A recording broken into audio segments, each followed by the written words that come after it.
Congressman Gregory Meeks joins us now. He is a senior member of the House Foreign Affairs Committee. Thank you so much for joining us, sir. Good being with you. A Democratic source tells us the president has been seeking the authority for some time. A few questions for you. Will there be a vote? Do you support it? And do you think it'll pass? Well, I think that the president has the authority to do the airstrikes as he's been doing, as well as to do what he's been doing all along in fighting the war on terrorism, utilizing drones and going after the leadership of these various terrorist organizations. I believe that if he goes back to Congress requesting the budget and talking about arming the Free Syrian Army and making sure that the Kurds and the Iraqi army is doing what it should be doing on the ground, that he will have the support. He definitely will have my support, but he will have the support of the United States Congress to do what has to be done to rid ourselves of this terrorist group known as ISIL. Congressman, you have supported airstrikes against ISIS in Iraq and Syria, for that matter. You think the president already has the authority to go ahead and commit these airstrikes in Syria. What do you think the president needs to do in his speech tonight? Is this cleanup over some of the comments he's made over the last several weeks when he suggested he didn't have a strategy at that point for dealing with ISIS in Syria, when he said his goal was to make ISIS a manageable problem? Does he have to clarify some of these past statements tonight? No, I don't think this is cleanup.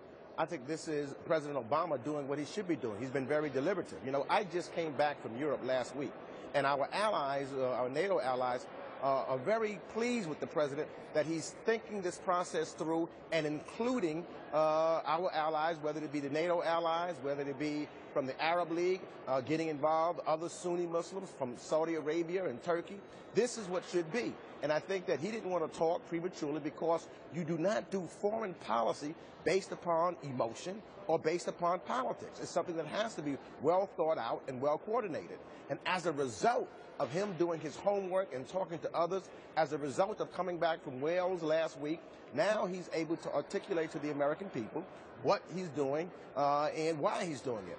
And even then, I hope and I don't believe that he's going to lay out all the specifics, because you don't want to lay out to the whole world, especially to those who we're going after, exactly what he's going to do. But other than the fact that we are going to get them, and that organization will not continue to exist. I want to take a bit of a turn, sir, as we watch tonight the president speaking, addressing the nation about this ongoing threat. It doesn't take me to remind you what is being commemorated tomorrow. You know this very well, as the rest of the nation does. Do you think that he has to frame the comments about terrorism a little differently? Do you think he is watching how he crafts this speech, given the fact that this is the eve of 9/11? I think that he's very aware of 9/11, and I think that his whole presidency, he has stated that he knows his number one priority, his number one job is to make sure that Americans are safe and that 9/11 does not happen ever again.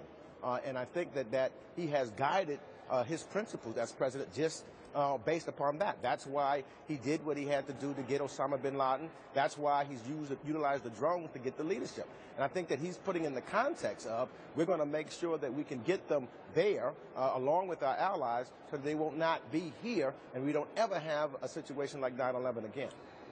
Congressman Gregory Meeks, thanks so much for being with us. Really appreciate your insight and your work on this subject. Thank you, sir. Thank you.